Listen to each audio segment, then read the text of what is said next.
C'est le voyage du conscient vers l'inconscient. Tout le monde, tout le monde peut être amené à avoir besoin d'une séance d'hypnose ou besoin dans un moment de sa vie, juste pour un bout de chemin, simplement un déblocage, une libération émotionnelle ou un peu plus. Pas du tout. Oui, et bien sûr pour les enfants avec un minimum de 10 ans, je vais dire. Donc l'hypnose, on peut travailler sur tout ce qui est problème de sommeil, problème de peau, psoriasis, puisque c'est généré par l'émotionnel. Donc les problèmes de deuil aussi, les deuils que les personnes n'arrivent pas à faire, à traverser, les blocages dans la vie suite à un changement de vie, une reconversion, séparation, problème de stress, anxiété. Très bonne question. Non, pas du tout. Je n'ai aucun contrôle ni sur les clients, ni sur leur inconscient.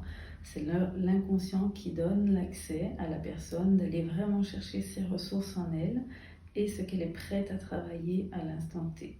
Si la personne n'est pas prête à travailler, l'inconscient ne donnera pas l'accès. Et je n'ai aucun contrôle. Je ne fais que de guider, de mettre la lumière là où il y a besoin. Alors, une séance d'hypnose se déroule tout simplement comme un voyage, on appelle ça un voyage allégorique où on va travailler avec les symboles. C'est une séance de relaxation, si on peut dire comme ça.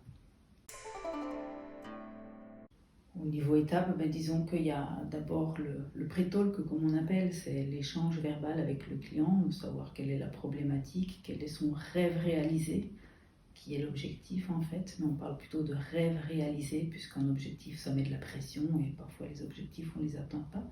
Tandis que quand on parle de rêve réalisé, c'est fait, c'est là, c'est réalisé. Ensuite, je mets le client ou la cliente en état de relaxation qu'on appelle l'état de transe. Mais parfois le mot transe peut faire peur, donc je parle d'un état de relaxation.